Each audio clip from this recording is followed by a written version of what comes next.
Oh, hey, it's Alice. Hey, Alice. How's it going? Good to see ya. You walked in at a great time. We have Harry Rooster. Harry Rooster is in the building. How are you doing, my friend? Doing well. Thank you for joining us. Thank you for having me. Also in the building, we have Shrieking Violet, Cordie Nicole, and David's also in the building rolling some CBD. So he's off camera right now, occupado. So we were just talking about there was a shortage of sun drop in the town I grew up in. It was a big deal. They had to stores had to start rationing it. You could only buy like 2 or 3 12 packs of sun drop, Only which 2 or 3 is 12 packs a true time. Yeah. No, it was a big problem. Like yeah, there was like it was like on the news because they hadn't have anything else to talk about. Gonna be fights breaking out in the streets. Yeah, people take their sun drop seriously. I will sun drop you, son. I'll drop you, son, for some sun drop. Oh my god. Well, could you imagine like people in neighborhood communities, like when you go to the store, just pick up 3. I don't care if if you're not getting any, get 3 for me. Yeah. Oh, yeah. These kids having to carry him home for their mom. Yeah. The family with 5 kids and each one goes through the line by themselves. Oh, true. Yeah. That's how they break their ration. My mom made me do that with Hobby Lobby coupons. Nice. Oh. Those 40% off coupons, you could use them on one item. She'd be like, you go through. Oh, that's so embarrassing. 40% off. Yeah, that's a good idea. That's not embarrassing. I don't care. I'm shameless. I'm from Mississippi. What do you mean? I don't see any reason not to exploit. I mean, why not? If that's how their system works, why not? Mm-hmm. Right? It's like I wanted some polymer clay. Let's be honest. It's like if you're like if you're in a game, like I guess an extreme example would be something like the UFC, and it's like you can do a lot of stuff to someone as long as it's not against the rules. And it's like, I mean, those are the rules in place when you're talking about like consumer versus producer, I suppose. That's a bit of a tangent. Yeah, let's be honest, Hobby Lobby doesn't follow the rules. Yeah. You have a lot of music on All Places. You have your own label as well. Yes. That all this music's under, or most of it. So I just started with the last 2 releases actually attaching the label name. So I had the option as I was uploading everything to like put the studio name that I recorded in, or like label, or if I had my own UPC code, I could enter that, and then they would just tack that to all of my releases. And what's your label called? It is Nash Pressing. Nash Pressing. Yes. So the idea was supposed to be an actual record pressing plant that I was going to open here in Nashville. Mm-hmm. So I got to the point of negotiating with a company in Sweden and a company in Germany. Both agreed to sell me equipment, and got all the way up to the point where the financing went and it hit the brick wall. And the amount of time it was going to take for me to recuperate in order to get the loan from the bank was like 6 months, and they weren't interested. It's like, yeah, call us back. And then Russia went and invaded the Ukraine. So sure did. Yeah. So now trying to put in an order for any of that equipment is going to be, a laughing stock of, Man, there's like everything is in shortage right now. Yeah. Like computer chips are huge. It's a big part of why it's so hard to get a fucking PlayStation right now. Yeah, even before the invasion, the company in Germany is like, it's going to be 15 months for us to get you a piece of equipment, or it could be 12 months if you go out to California and you get this one component that we need for the control thing. And they're like, it's the only place that has it is in the United States. I'm like, are you serious? Yeah. Wow. I have to assemble part of the equipment myself. And I was more than happy to do it. But I think in hindsight, having been delayed was more of a better thing for me, because who knows what would have happened if I had money and sunk into these companies, and then all of a sudden they're just like, yeah, we don't know if we're going to get that equipment to you now. Right. Yeah. It's like, that's true. You'd be in a bigger hole. Yeah.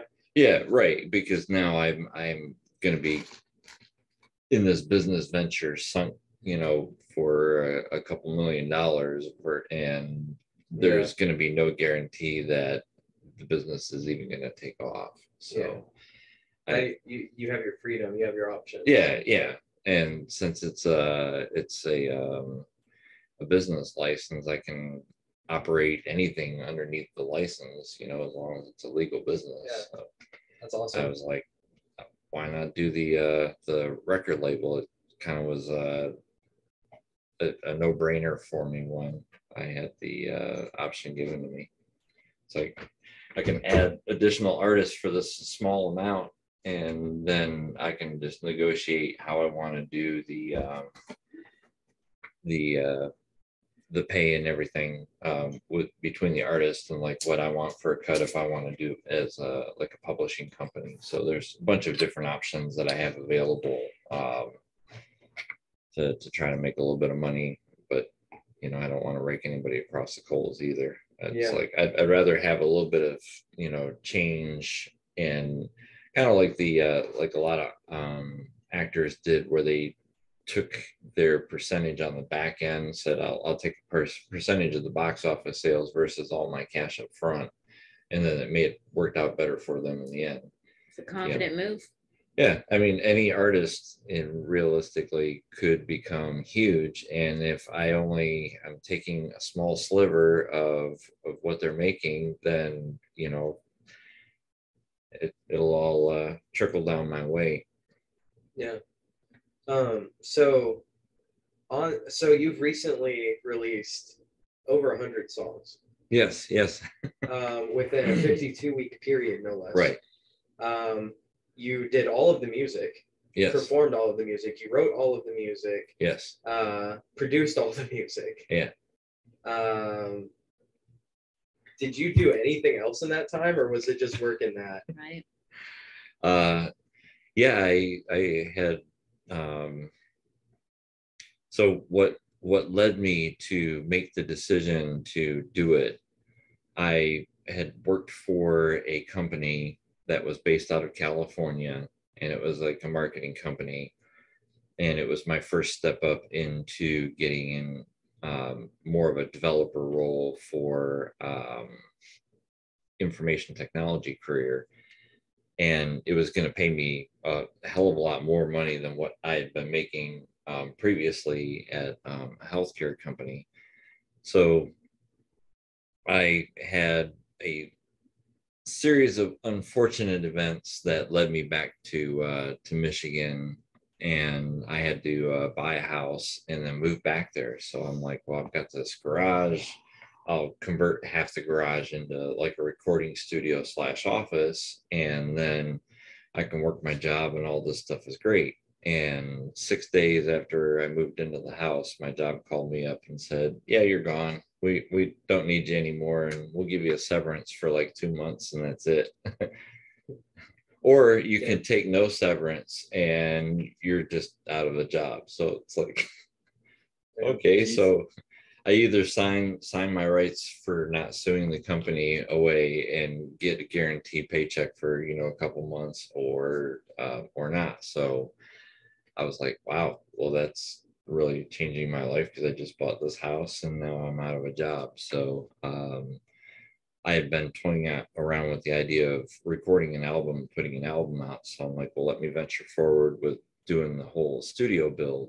And I took all my anger and frustration out on the garage, and spent many days in like 20-degree temperatures during December with a hammer, just beating the crap out of everything. And it was very therapeutic and great. And I was only without a job for about a month before I got contacted about a great opportunity that I can't talk about. But it's the dark night of the soul in the Union hero story.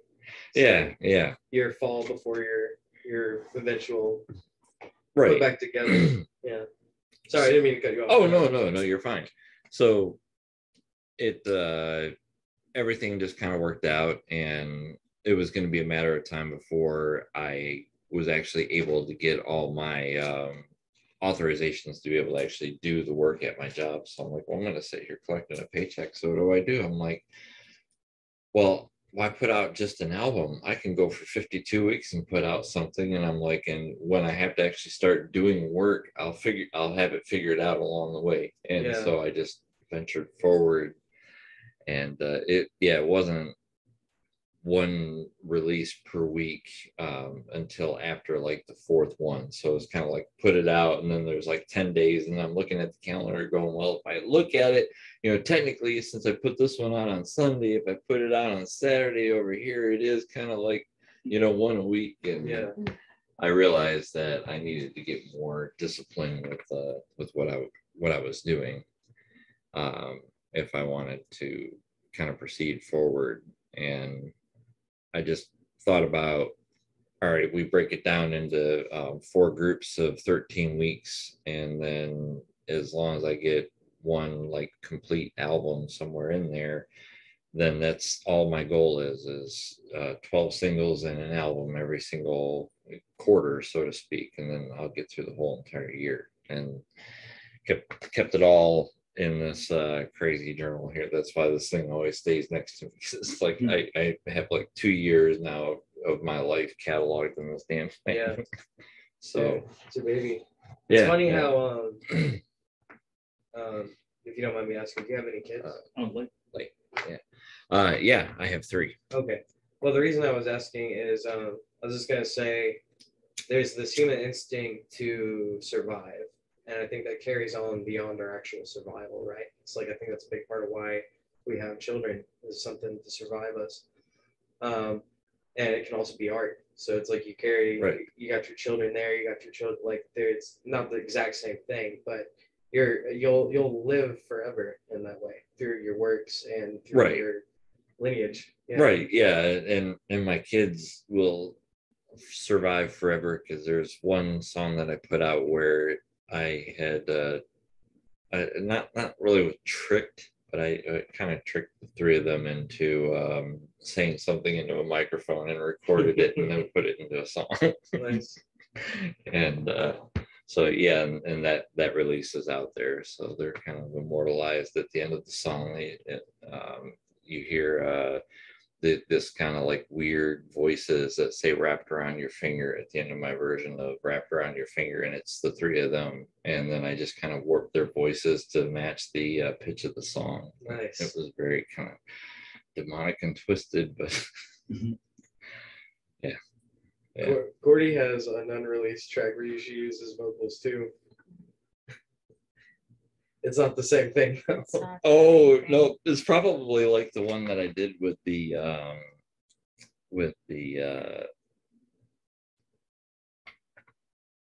erotic poetry writer that I met in 2008. She had her own podcast, and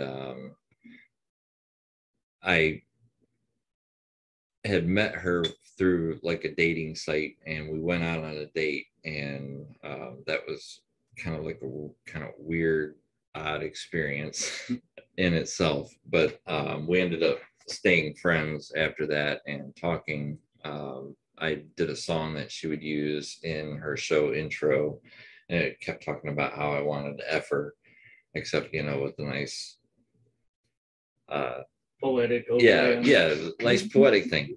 So then, like a month or 2 goes by of her and I doing these kind of like chit chats back and forth with texting and well, more like sexting. And she's like, "Hey, are you interested in like doing a song if I like send you some audio tracks?" And I'm like, "Yeah, send me some shit and I'll put some music to it." And she says, "All right." So she does this rendition of one of her poems where she just reads it out loud, and then she sends me an additional track which was her masturbating and getting off. And I was like, oh wow. I'm like, so yeah, I can work with this. So Yeah, it'd be dope as fuck to mix it to a song. yeah, so I made it into a fucking song and then chopped her voice up. Yeah.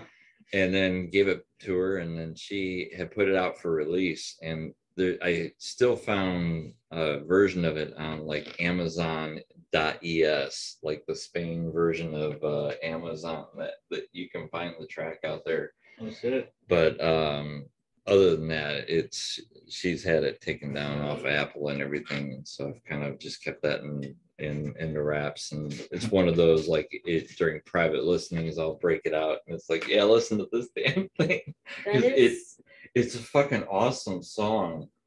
I'm like, damn, I'm like, this thing would fucking go off the chain. But that's pretty artsy, and oh yeah, it's for the record though, it's not at all the same as my unreleased track. Right. Yeah, that's a different story. Different. All right. We won't tell you, Alice. So that was something that I thought was really interesting about the fact that like not only did you make all that music and release it yourself, but it's also so varied. Like there's such a wide variety in that. Yeah. It's like, I don't know, like you're a lot of people's envy to be able to do something like that. Like what it said, like, how do you develop a mindset to?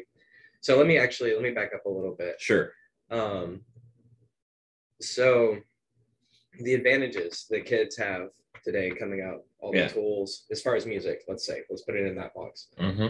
They have so many tools available to them to make sound, so much access, right? Right.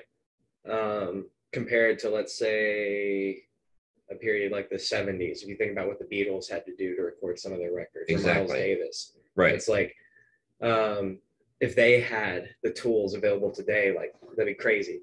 Yeah. So I guess the trade-off, the catch-22 of that is today kids coming up have so many distractions. I can speak, at least for my generation, like it's really hard to form a discipline because you have your phone, you have everything ahead of you. So I guess, do you have any advice for aspiring artists coming up to form a discipline? So what made me discipline as an artist when I started out? So this was summer of 1991, coming out of high school, and it was just my best friend and I, and we wanted to do this like synth pop thing because, you know, like groups like Pet Shop Boys were the shit back then, and so we wanted to be like Pet Shop Boys but with the Seattle sound. Kind of we never got there, but we had purchased a 4-track recorder, and it was for just a basic cassette recorder thing. And that got me into the mode of thinking of how the Beatles used to record all their early stuff. Sgt. Pepper's, and before that was all on 4-track. So I had to think the same exact way that they did. And it's like, well, how did they amass all this massive sound out of 4 tracks? So I had to figure out how to do that. And I was only limited to the 4 tracks on the machine, except when you ping pong, or you can mix it down to a cassette and put it back. So my thing as a challenge to most artists out there when you're coming up is try to work with as minimal amount of tracks as you can and see how big you can make that sound with just 3, 4, or 5 instruments. And that will shape you as a producer, and it'll also make for something that translates better into a live performance, because you could realistically have a live band and have enough people to play each element. And you know, that's how you had groups like Journey that sounded like a powerhouse, you know, and you didn't have, you know, 20 guys up on stage that were doing it. It was like any other rock band that's out there. So that's kind of my challenge to everybody, and in terms of how you can improve as an artist.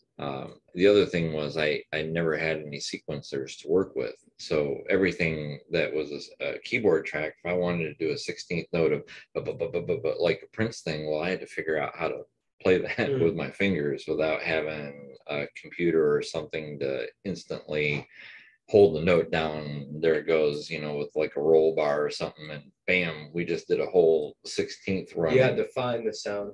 Yeah, I had to find the sound, and then I had to be able to play it and learn the timing, and it had to be at the tempo of the song. I couldn't change the tempo of the song to make it work, because it was a cassette tape. If you change the tempo or the speed, that changes the whole entire sound. So you would have to try to detune the instrument if you wanted to do that, and then hope when you put it back to speed that the pitch actually matches. And not only that, with cassette, it's like mistakes are a big commitment. You kind of just have to do it again. You can't like go back and like punch it in. Yeah, and there's no undo. So if the first take was the one and you're on take number 30, well, you can't go back to number 1. So you got real good at like just committing to doing it just a couple times, and even if the timing is just slightly off, I was like, screw it, it's close enough. I don't want to spend all day, because I found I could spend hours trying to play the same part over and over again and just be mindless like that and tune the entire world out until like somebody starts yelling at me going, that's all I hear is clack clack clack clack clack. It's like, I almost got it down, damn it. Where are you from originally? So Metro Detroit area. Okay. There was that far, like if you go out by the Ann Arbor area where like the U of M campus is and go south, there's a little town called Milan, and that's where I had originally grown up until like 7th grade, and then that's when we moved into like a larger school system, and that was like when I went through my entire culture shock of life, because some crazy shit happened to me when I was like real little, and then again when I was 9. And that one I mentioned in the song, but not to like take things and go into a deep level, but this is where my mind started altering and thinking about things way different than everybody. So at the age of 9, I had a family member that had raped me. So I had to go through that, and then on top of it being partially autistic and not diagnosed, I had to go through speech therapy. So every time when I would say like the letter S, I would always like jam my tongue out of my mouth, and it was like I was almost biting my tongue. So I had to go through multiple years of that to get over the speech impediment. And so later on find out, you know, that's like one of the telltale signs of the disorder is, and I'm just like, fuck. So anyway, God bless weed, because I tell you what, that shit helps me think like a normal person. It's crazy. Yeah. Like without weed, my brain is a fucking mess. It's a phenomenal. It's a miracle drug. It really is. Yeah. It's good for so many things, and like it's funny, they've done like the cases they've done with like extreme autism. Yeah. Like the way it, not only that, but mushrooms. Like studies they've done with that and MDMA and things like this. Yeah. Is like they're showing real results, not only with that, but with PTSD. Like there's medicinal benefits. Yeah, like for the average person, when they get high, it makes them feel like really loopy, and their muscles get really relaxed, and they fall all over the place, almost like they're drunk. You know, it depends on what strain you're getting, but for me, it's I finally feel like I can relax and breathe, and then everything in my mind finally just, it's like it comes to a stop, a standstill, and then I can focus on everything. And then it's like the freaking Matrix having, you know, 5 million windows of, all right, we're doing this, and bam, get this out of the way, and it's like I can start getting super organized, and you can like narrow your focus. Yeah. makes me operate more efficiently versus when I have to struggle. Because like I'll spend half the day just trying to get my brain working correctly in order to start getting focused. It's like, fuck, it's 2 o'clock. Like, why? Half the day's gone. Yeah. And so anyway, so I had the tragic thing that happened, and then not long after that is when my parents divorced, and then my dad kind of did a hightail CU.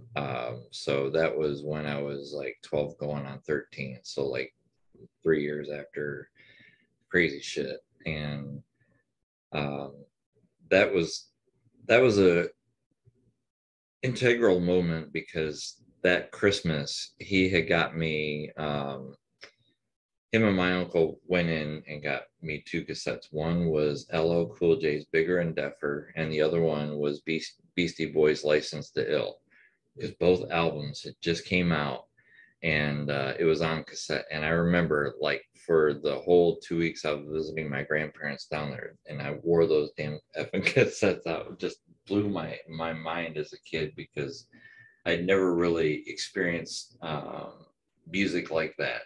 Before that, it was always the same kind of adult contemporary or country music,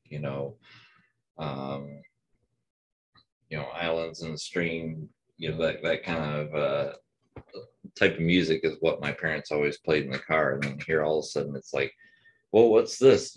There's these guys rapping, and then other people were at school, were getting into the hair bands. It's like, listen to this, and it's like, who the hell's Motley Crue? What the F is this? And then somebody's like, oh yeah, you should check this out. And then that's when Depeche Mode came in, and I was just like, slaughter me, please, like, yeah. and at that point I realized I was a synthesizer geek, and then I had to backtrack into a lot of 80s shit that I was completely oblivious to, because I was in this, I don't want to say small little hick town, but that's kind of how I feel about it. I was isolated from the world. I can relate to that for sure. She can Yeah. too.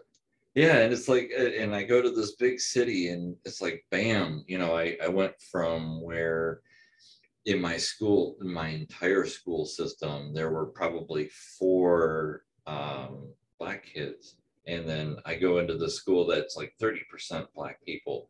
And it was like, whoa, like, this isn't just like there's one person. And I'd never seen the world in that way. And it was really weird growing up to go from the all white culture basically into like an actual Metro Detroit, like a normal large populated city. And it was like just other people around me had grown up and that was just normal for them, and I'm like, isn't this abnormal for everybody? And everybody's like, what the fuck is wrong with you, pal? And it was like walking into this whole completely different world. And, yeah. I was really sheltered growing up. Yeah. Like I was raised in a religious cult, and I was also homeschooled. So yeah. like culture shock for me, like when I moved out, like what do the Amish call it? Where they leave and go out. Oh yeah, when they're like when they turn Ramadan? 18 or whatever. No, that I think is Isn't that Jewish? yeah. You're Jewish. I don't want to be wrong on the air. Yeah, I forget if we're what wrong, cut it out.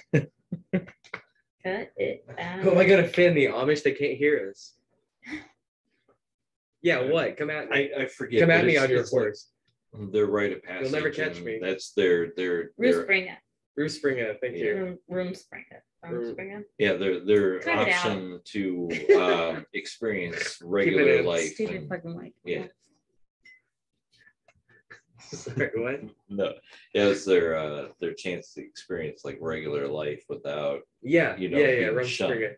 Yeah. Well, that's like me, except I stayed. Just like, but I started going to live music and like just saw the world in a new way. I just brought it up because I kind of kind of Yeah. feel what you're saying, like the culture shock.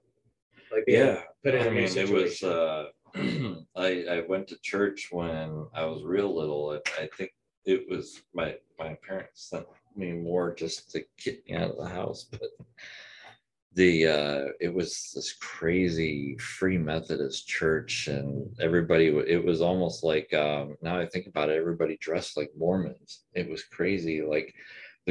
All the women, it was long sleeves and the dresses down to their feet, and I would always get in trouble in Sunday school because I would refuse to do the notebooks because I absolutely hated school as a kid, so I refused to do the work, and they would get mad at me, and they're just like, you didn't do your crossword, and I'm like, I don't want to do the fucking Jesus crossword, and they're just like, what did you say? Yeah.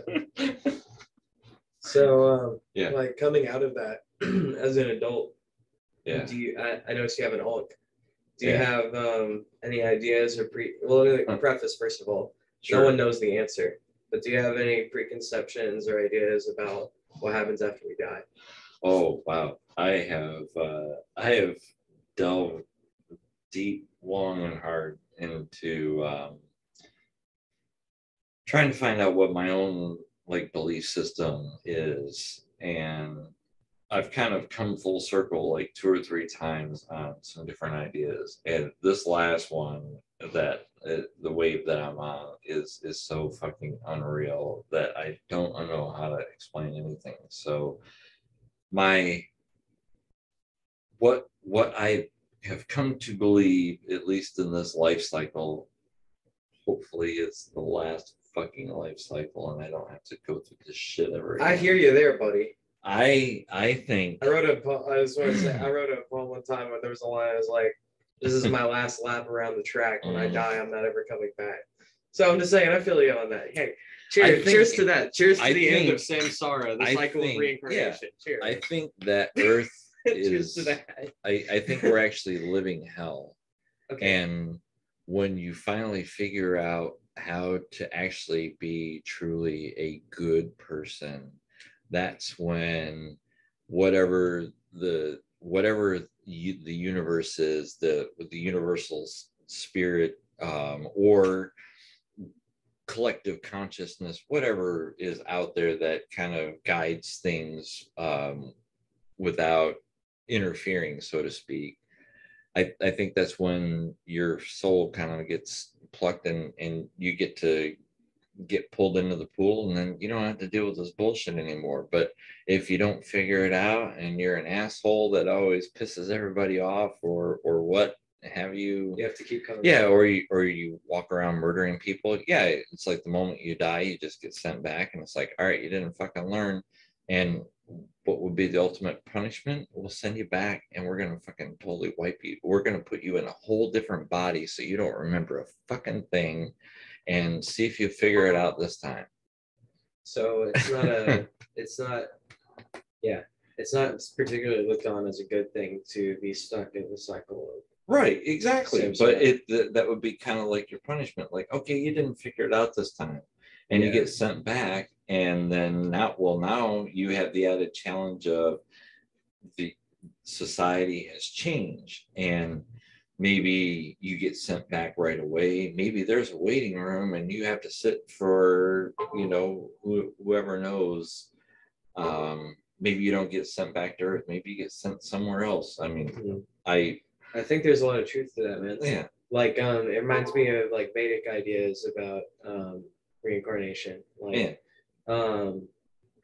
like that's saying something very similar, where there's nirvana, which is a collective consciousness. It's a state of being which you can actually achieve in conscious state, right? But only for brief periods of time. But that's basically a collective consciousness, and then you have the separation, which is. And yeah, that you make a really interesting point, which is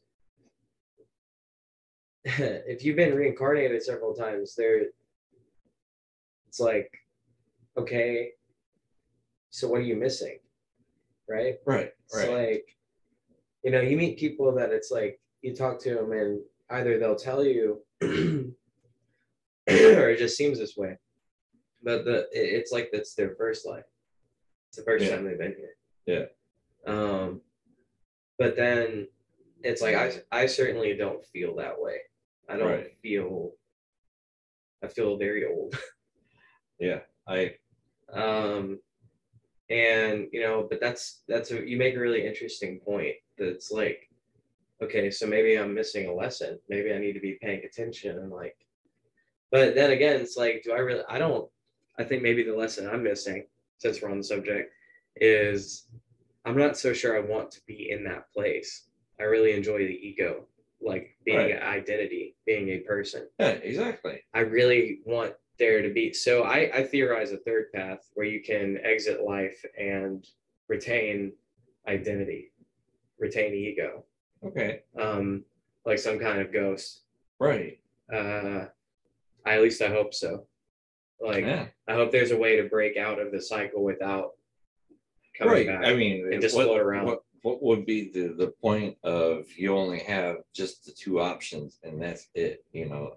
There's the life cycle of everything is not black and white. There's the leaves change color as the trees shed the leaves, and the trees aren't dying if they're just preparing for the next season, but only happens in the inclement areas where it gets cold enough for the shit to happen. But same tree somewhere else that won't have that kind of pattern. But I don't think when you get to that stage that it's just the two options. I just think if you were, if you really didn't fucking get it, your ass just can't come right back here. Yeah. And eventually you get wise, and then you just one day it's like, man, why do I feel like I just know so much about shit? Or you go places and it's like, why the fuck have I been here before? And that happened to be so fucking much the moment I came down to Nashville. Like, I would just think about, hey, I want to have breakfast at such and such place. And then I'm just tootling around, not knowing my head from my ass. Take a turn here, bam. Whoa, what the fuck? There's the restaurant right there. Oh, sweet. And that would just happen to me. Like the whole first week I came to Nashville, and I'm like, what the F? I'm like, I have never been to the city before. How do I know where everything is? And it was exactly the opposite. The next time I came, I didn't know where anything was. What year did you get here? Last year was in July. Okay. So yeah, so just right at a year. Yeah, and it was just came for a visit. The NAM, the National Association of Music Merchants, has their usual show out in Anaheim, but because of all the COVID crap, they were like, well, we're only going to do like an in-person show, and it'll be our summer one in Nashville, but you have to be somebody in the industry to be able to get in. So I was like, well, F it, maybe I can fake my ass in and say my studio is a legit studio. And so I coughed up the money to put up a website and made it look like I was running an actual legit studio. Can I get you another beer? Yeah. And so I applied to get in so that way I could tour everything. And then they sent me the QR code to scan at the door to get my badge. And I was like, fuck yeah, I'm in. So I came down and found out one of my friends works down here and has a studio. And that was really cool because I got to connect with him. And then there's another guy that I knew from a completely different group, and he has his own kind of like private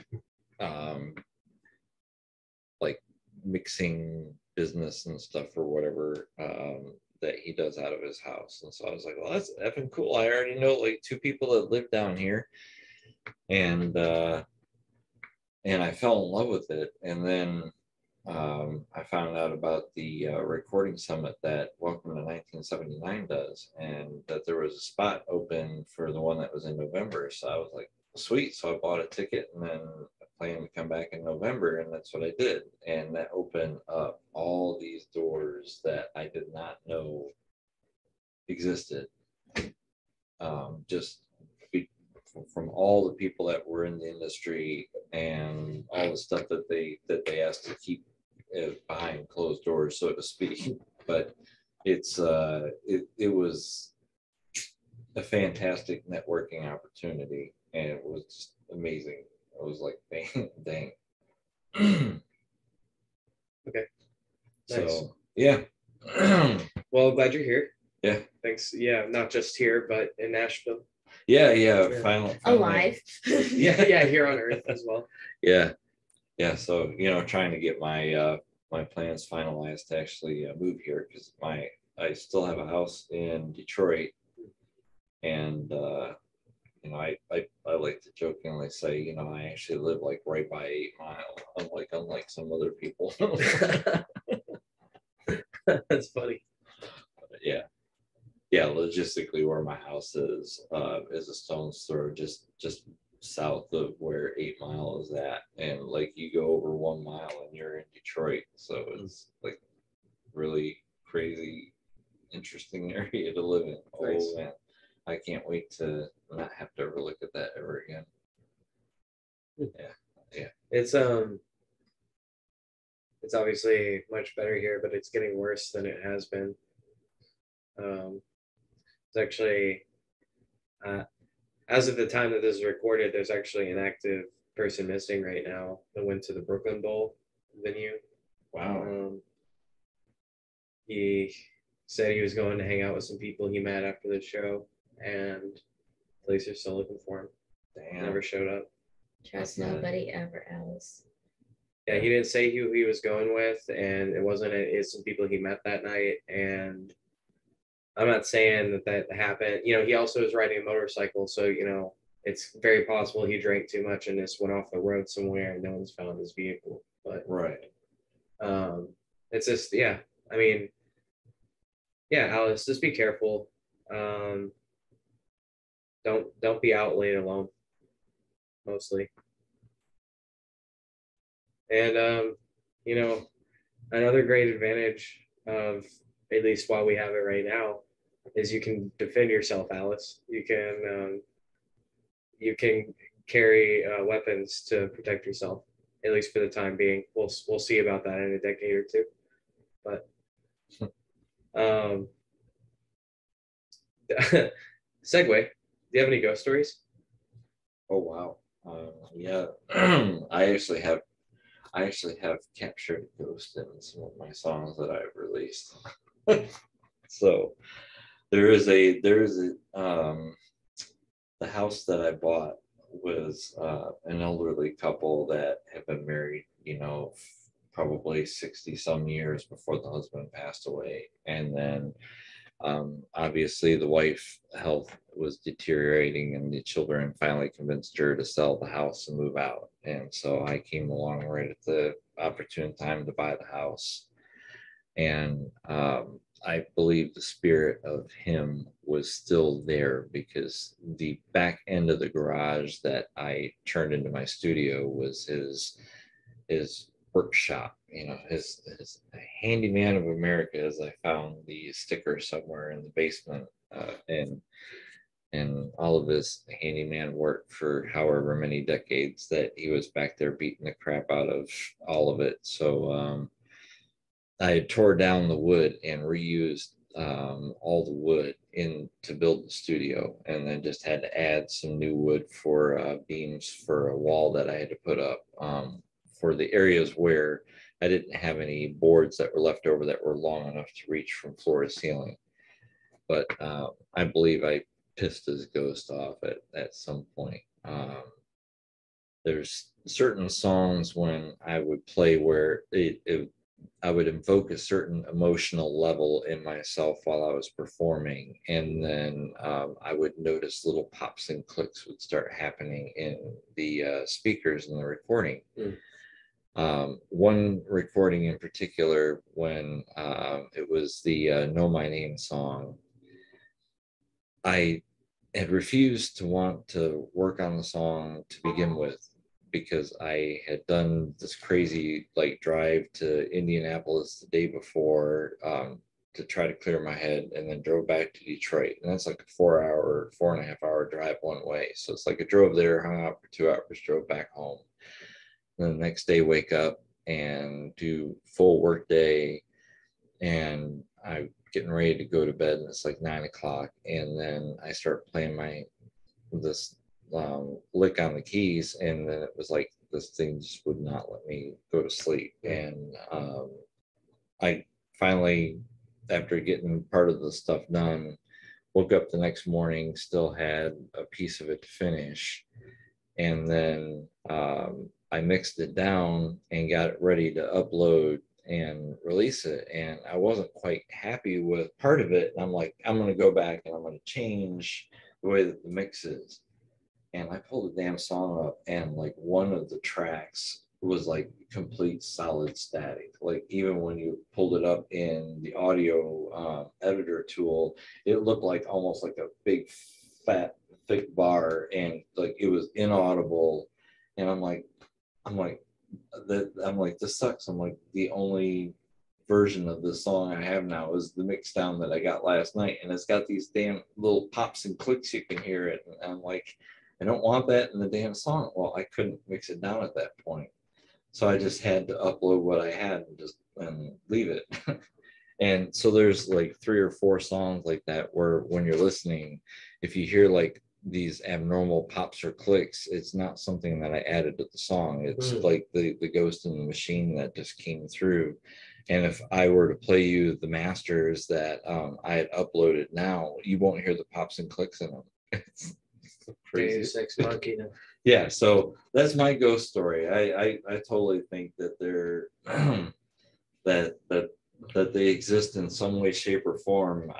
I've never captured any in any of the videos that I've recorded, and I've recorded hours and hours and hours, like hundreds of hours of footage since I got a video camera, trying to determine if I wanted to do a documentary too or not. But yeah, no, because what happens when I babble on my own? Yeah, I'm not gonna share that with anybody. It's just too fucking crazy. So, do you remember when the last time you cried was? Last time that I cried? Oh shit! This morning. Yeah, I had something that came out of nowhere that was presented to me that was like uneffing believable, and so I had to thankfully it's in my mom's up in the hills of Kentucky where nobody's around, so it's like I was able to go out and let it out. Like this is like It's healthy to cry. Yeah. Well, hell yeah. I do it quite a lot. Yeah, me too. Actually, I'm a big crier. I cry when I'm reading things. I cry when I'm watching things. That's usually. I don't remember who it was we were talking to, but I don't cry when something happens. I usually cry over a piece of art. And it's like all those emotions come out at once. Yeah, I lived in a relationship where I felt incredibly suppressed and couldn't express any emotion because it would be somehow construed that it was I wanted to have sex with somebody else, like for the crazy. Anyway, so I had to, in my journey from when that relationship ended in 2019, and I had to slowly come back and figure out who I was throughout the whole process. And even at the end of doing the 52 weeks, I still wasn't 100% sure of who I was or where I was going or what I was doing in life. It's like, all right, I did all this shit. Now it's behind me. I'm like, well, what do I do now? And I still couldn't quite answer it at that point. And then it all like just started like clockwork. And it wasn't like everything just fell on my lap. It was all the work that I had been doing and all the networking with all the people just finally had the cycle had caught up to where everybody was ready to interact with me the way that I needed it. And then just opportunities, and it's like, wow, this is just unreal. Like, yeah. So how do you think human life began? How do I think it began? So it's like, I guess I can give you all the options if you want, but there's, I don't have, you probably know most, like, or all of them, right? It's like, like there's obviously the idea that it's sapiens is like a gradient scale that happened naturally. Then there's ideas about a missing link, like a big mystery mark in how we got from chimps to man, right? So it's, hey, what are your thoughts? I don't think there's anything that's missing at all. Okay. From my own observations of the way things evolve in evolution, that it just seems natural to me that we first existed as something that was more like an amoeba-like state, and as the earth evolved slowly over time, the environment changed. Obviously, when the dinosaurs were wiped out, then after the dust settled, so to speak. So I think I understand. Yeah, we kind of. I think I understand what you're like. We existed from something that may not have had as much intelligence, but through our own necessity to survive, we evolved and became the creatures that we are now. But at one point, we were probably no more intelligent than an animal that can't. Do you have any theories about what it might have been in our history that led to sapiens? Because when I see, I guess my problem with that theory is that I don't see how self-awareness helps us survive. Why would natural selection promote that? Because other animals seem less like it's less in their way. Now, there's arguments that, well, we develop super advanced ways to advance our well-being. But to me, that seems unlikely. More likely that it would be all like a chimp, like all of our resources are allocated to our physicality. We're way stronger. We can move faster. Reaction time. You don't have to worry about why the sun rises or what happens to you after you die. You just worry about food, and that's way more efficient. That's the thing. It's because society has evolved life as we know it. Like if you look back at how humanity started, it was much more survival based. Like, I need to go out, I need to get food, I need to make sure that I'm tending to the farm, I need to create shelter, I need to build a fire to keep warm, and everything is handed to us. It's so easy to survive in comparison to how it used to be. We have bloody air conditioning, we have electricity. We don't have to worry about what time of day it is. We don't have to worry about being attacked by prey, necessarily.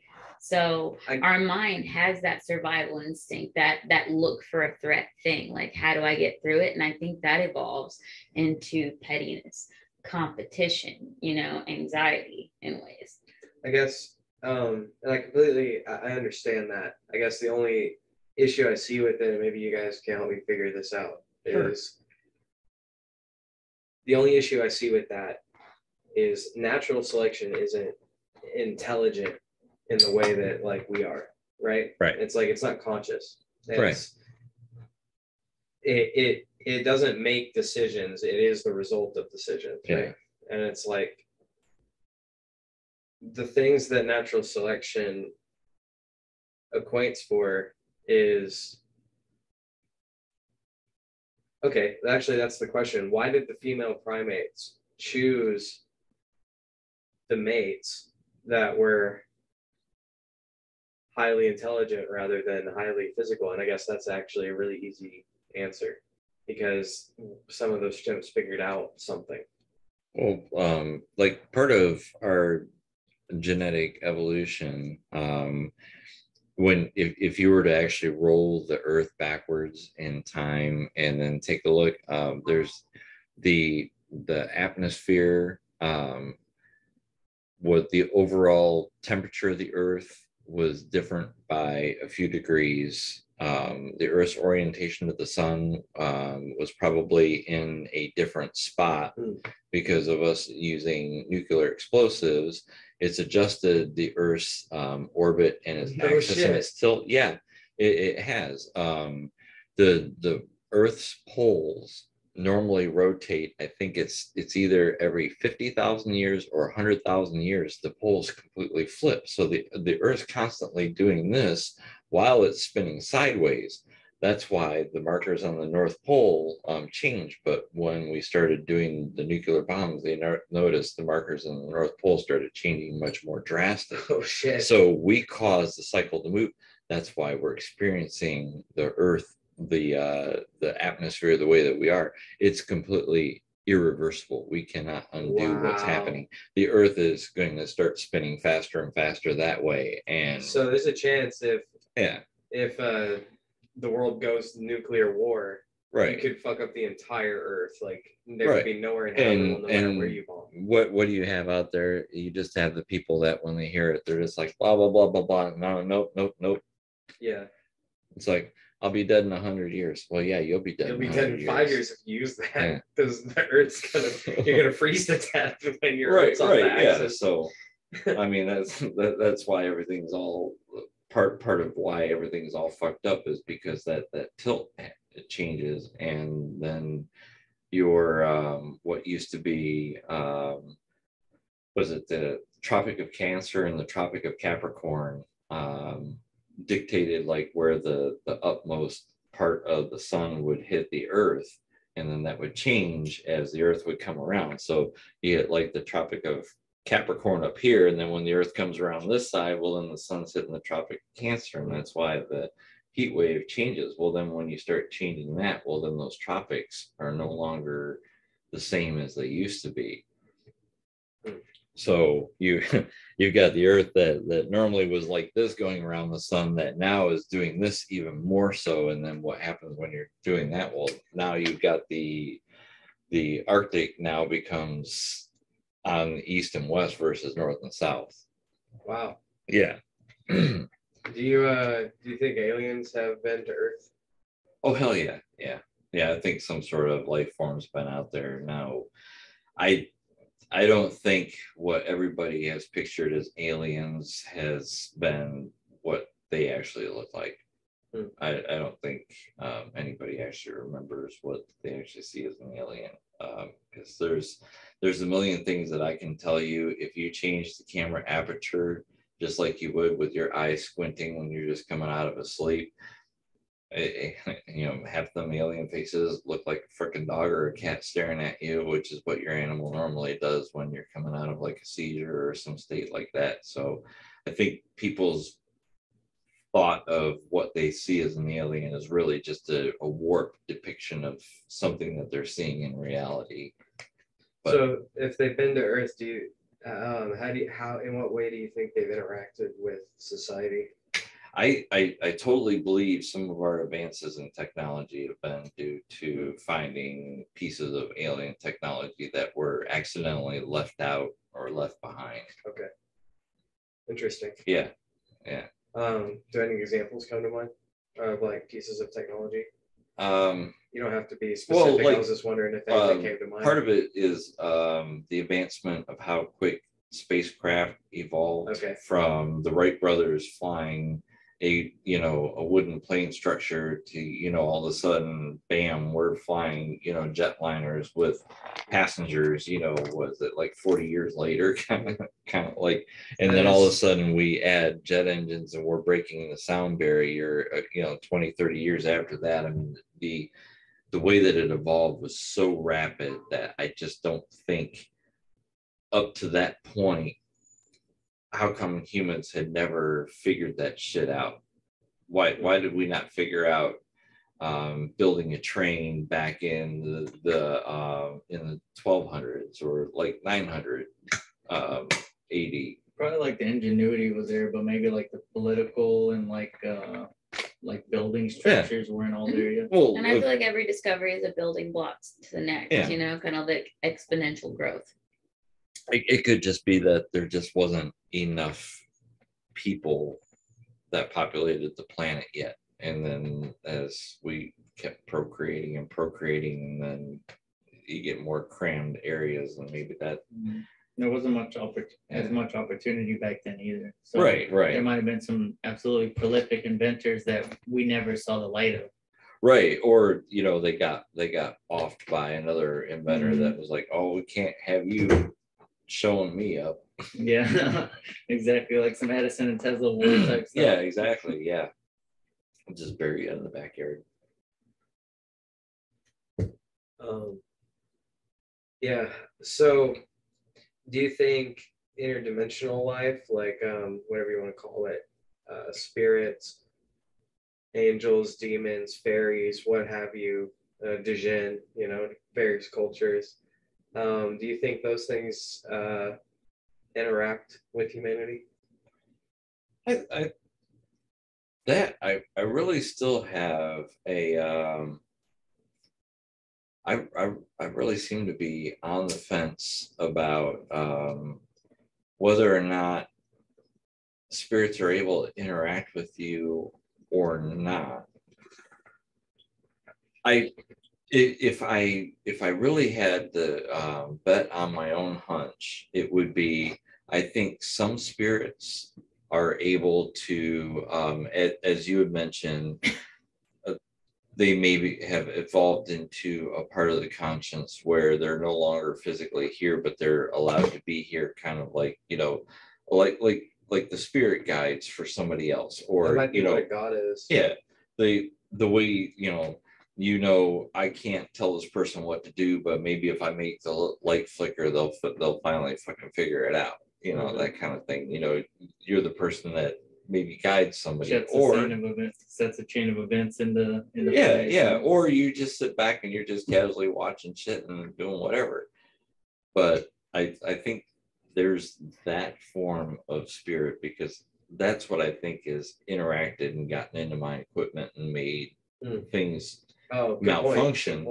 But then there's the spirit of the guy that used to be the former homeowner, where I think is kind of like this repetitious cycle. Like he's stuck there looking for his wife. That's what I always get the feeling, that that he's just holding on, waiting for it. It's like no matter what I would do, like any kind of spells or anything like that, I couldn't get him to go away, and it was like really. So you tried different stuff. Yeah, to kind of, not say exercise him, but is kind of like get his spirit to wake up and realize that, like, dude, your wife is no longer physically here. Like, you need to pass on and stop. Was it communicating to you besides the little bleeps? No. I mean, there were times where I swear that the fucker grabbed my foot and like tried to purposefully trip me. So what about? You mentioned his wife.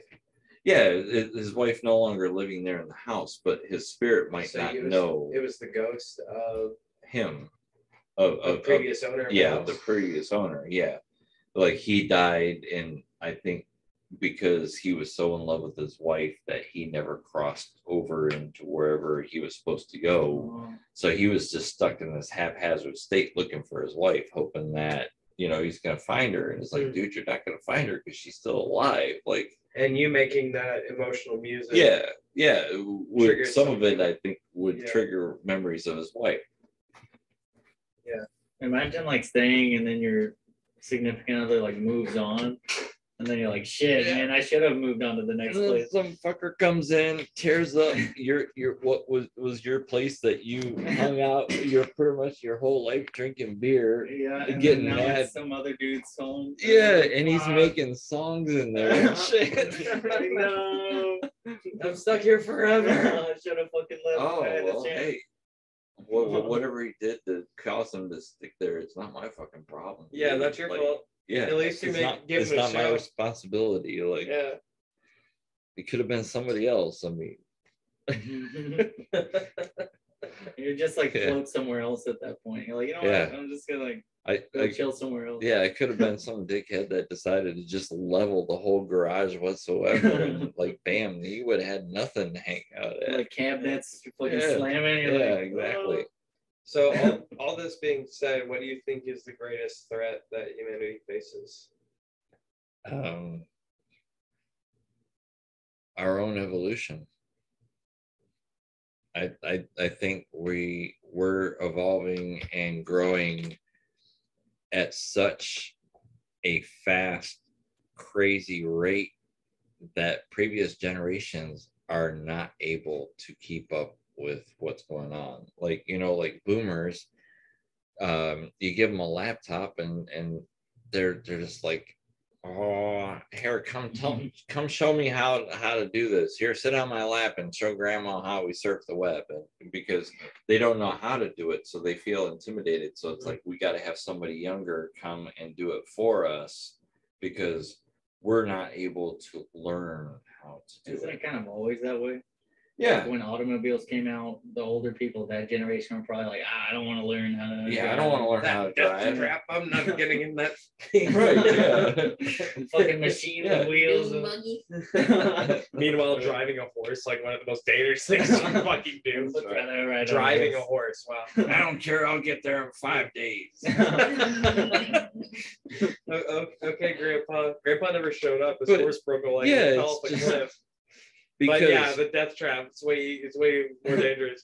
it's because it's inevitably going, I think, is going to cause some sort of collapse because the younger generations never have patience for the previous generations, and likewise everybody's respect seems to be going out the window for everyone that came before them.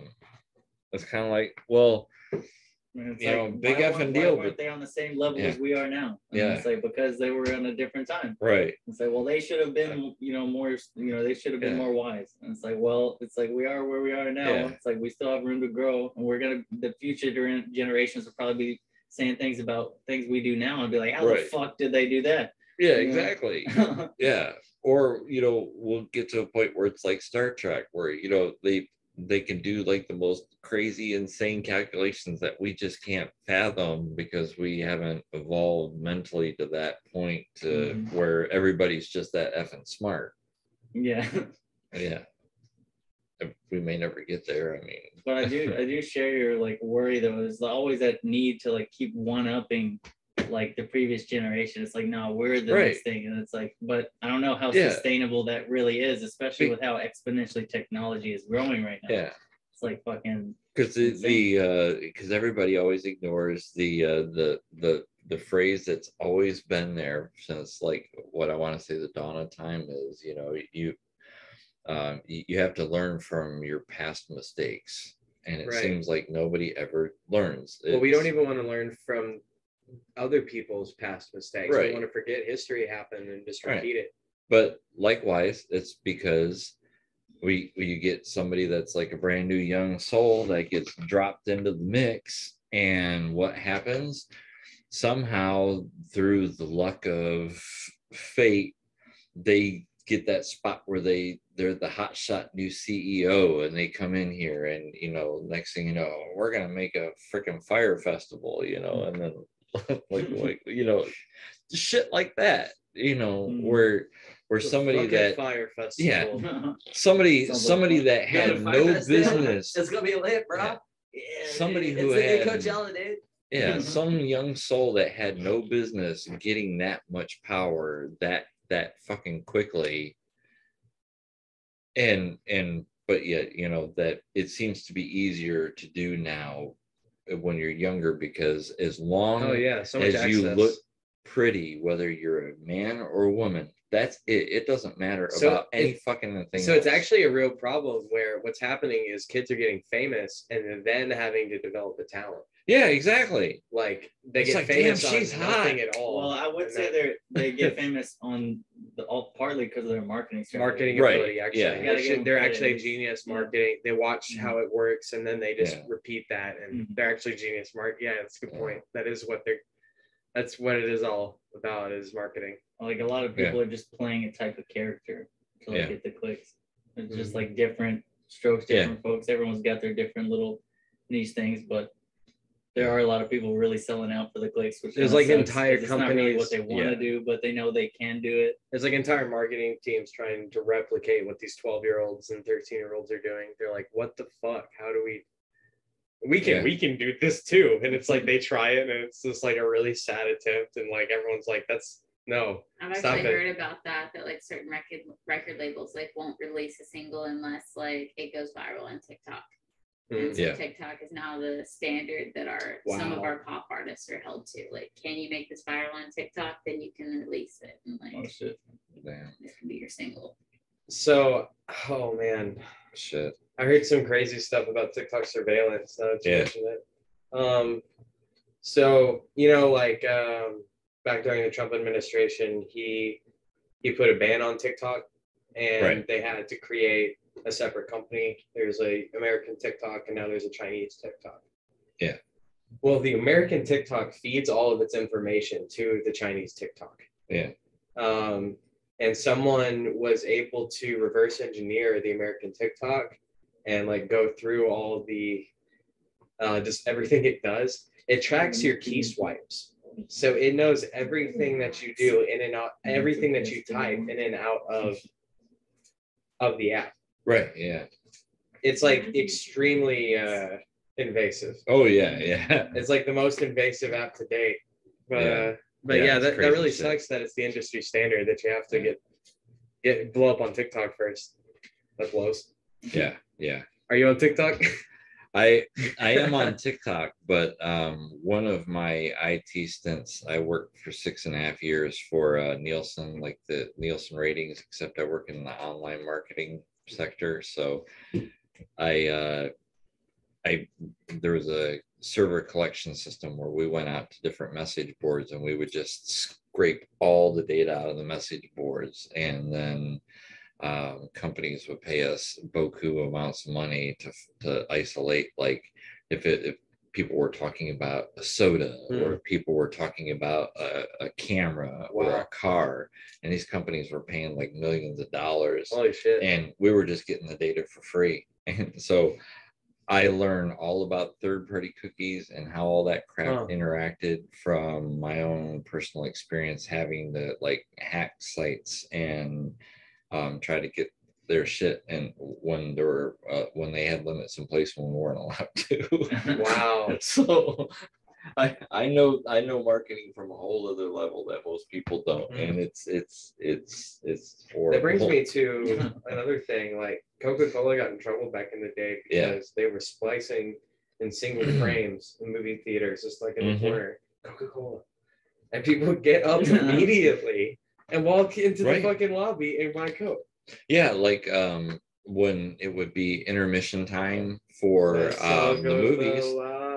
Yeah, exactly. And they would like every 20th frame, I think, or something like that, they would like inject like a picture of food, and you wouldn't notice it as it's playing along, and the next thing you know, you're just like, damn man, I need to go get me a hot dog. That's real inception. It's Yeah. like Planning an idea. how far you take it though, because it's like if there's a Right. restaurant that makes the perfectly aesthetic, beautiful place, and it's got like neon signs, like everything that like the eye candy for your biology that just draws you in.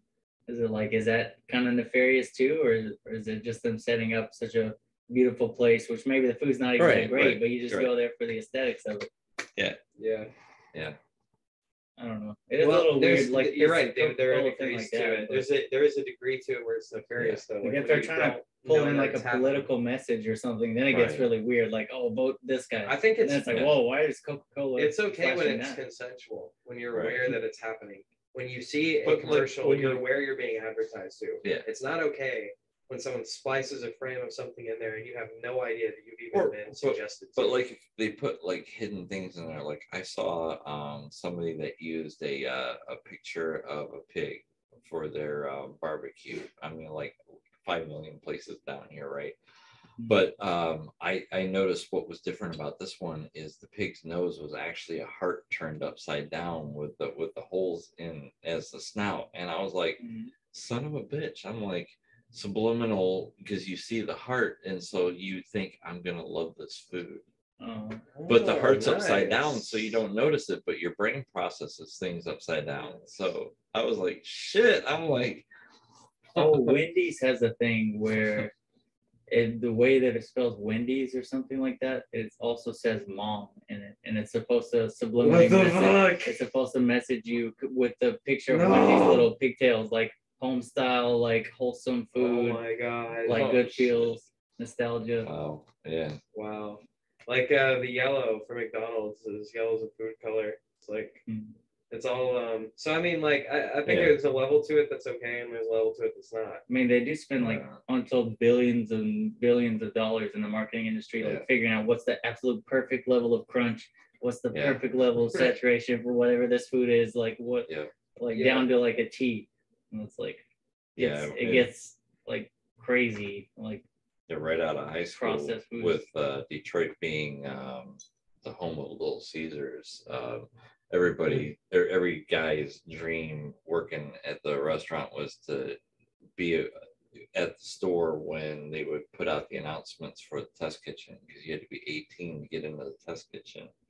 Other than that, what they would do is they would just go around the stores and then say, all right, here's the next open enrollment for the test kitchen. And then you had to go through like a series of exercises of like preparing the food to show that you could do it with your eyes closed. And if you got in the test kitchen, you got to develop like all the next food products that were coming up. So yeah, you got to mess with everything to find out, hey, does a little bit pinch more flour make the perfect crust for the pizza? Like, and I wanted to do that so damn bad, but never got selected. I was so pissed. But yeah, that would have been awesome to have so a much job room like that. for experimentation there. Hell yeah, yeah.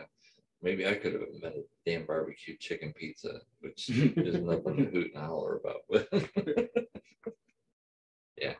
Well, we're reaching the end of our time, but I do have one more question. Yes. About where, like Harry Rooster, like where's Yes. that come from? So, when I decided to become a stage persona, I'm like, why I should pick like an animal for the last name, because I'm like, there's all these other different artists that pick something different for the last name. So I started at the beginning of the alphabet of A, and I kept going through every animal, and nothing sounded right until I got to Rooster. That's awesome. And You then- went alphabetically. and the moment I got to Rooster, and it was me. You my went through best- a lot of names. Yeah.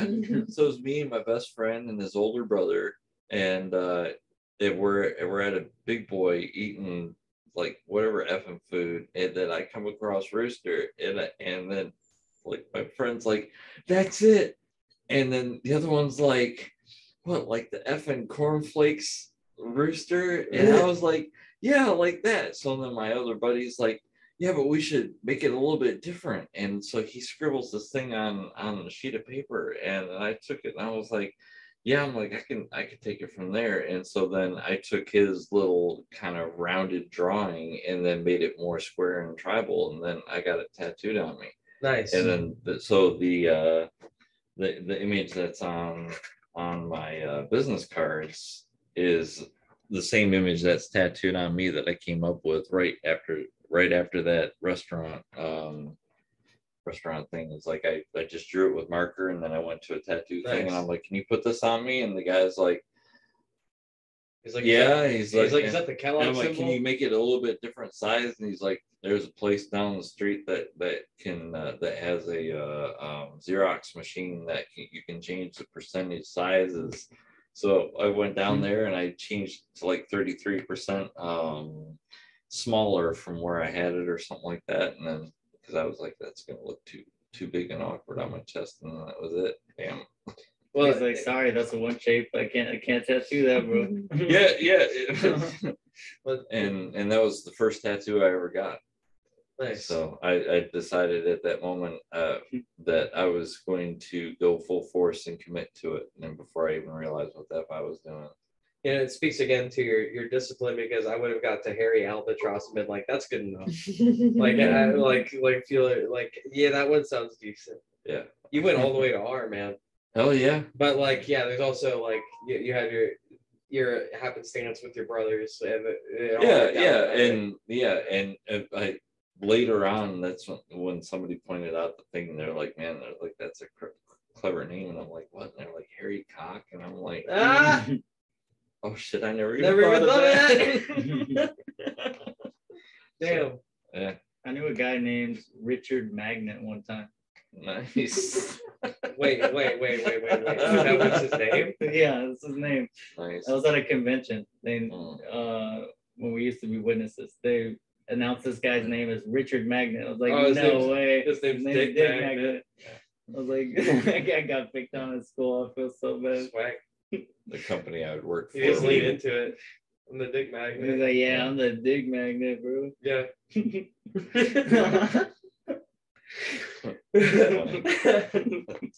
Well, Harry Cock, thank you for joining us. It's been a pleasure.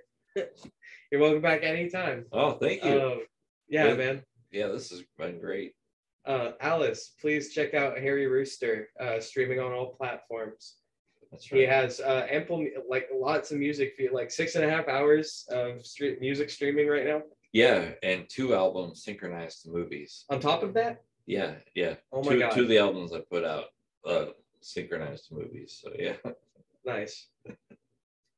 Yeah, we'll see you next week.